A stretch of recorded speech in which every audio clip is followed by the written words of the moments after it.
Hi, this is a short video presentation to demonstrate the capabilities of a new application in the Globe Claritas software for displaying and reviewing statics models for seismic processing. So we've created a new statics application called ViewStatics, which is available from the launcher and the statics tab of the launcher, or by right mouse button clicking on the SizeCat application and selecting ViewStatics. The application works for both 2D and 3D models and will also display both shot and receiver statics and CDP statics when it's completed its development cycle. But at the moment we're just going to show it displaying receiver statics and shot statics.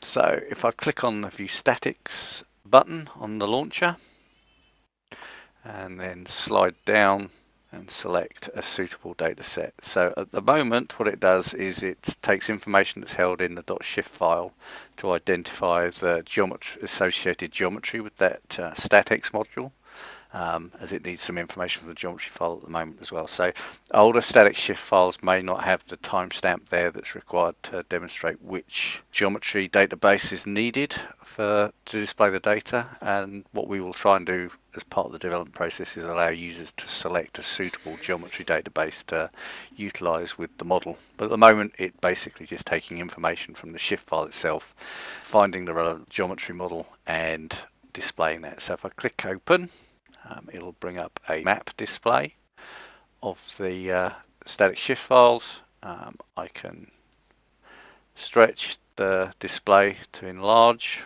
and it's basically showing the individual peg locations for the receivers and the sources and their relevant static shifts.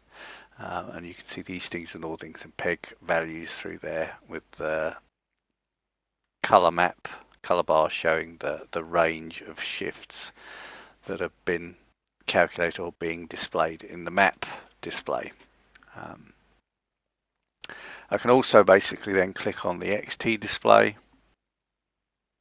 and it will bring up an XT graph display of the source in red and the receiver statics in blue.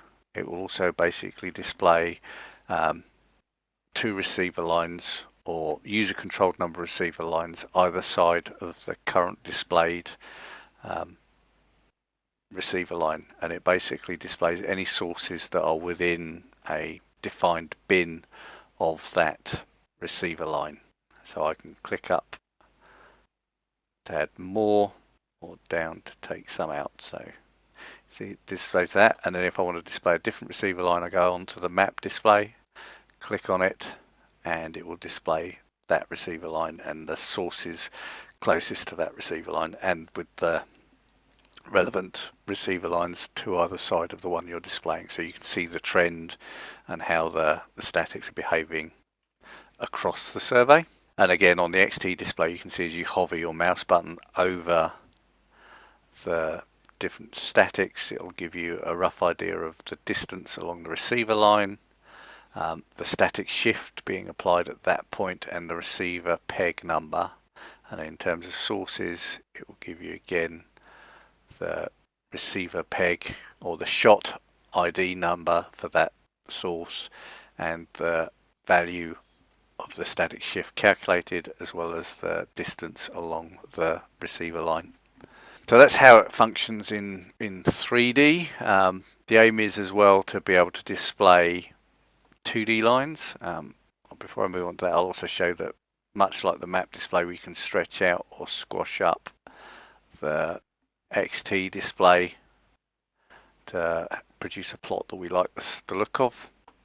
So if I close that down, and then I'll show you the same application on a 2D line.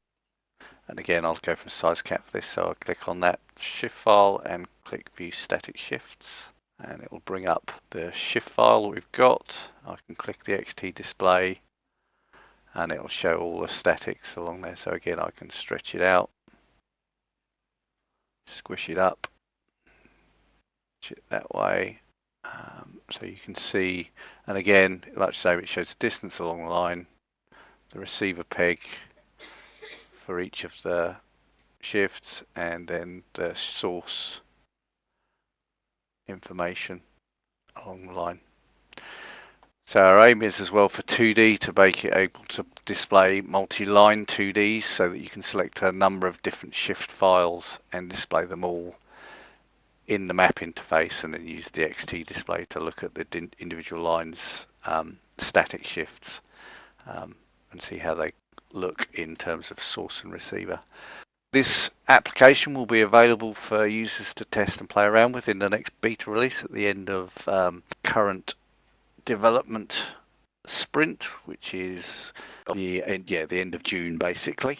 So you'll have access to it in that beta release, and then hopefully we should have all the development finished such that it's available in the next stable release, which is 7.3, which is due to be released at the end of July. Any questions on this application or suggestions for improvements, please do let us know by contacting support@globeclaritas.com. Thank you and goodbye.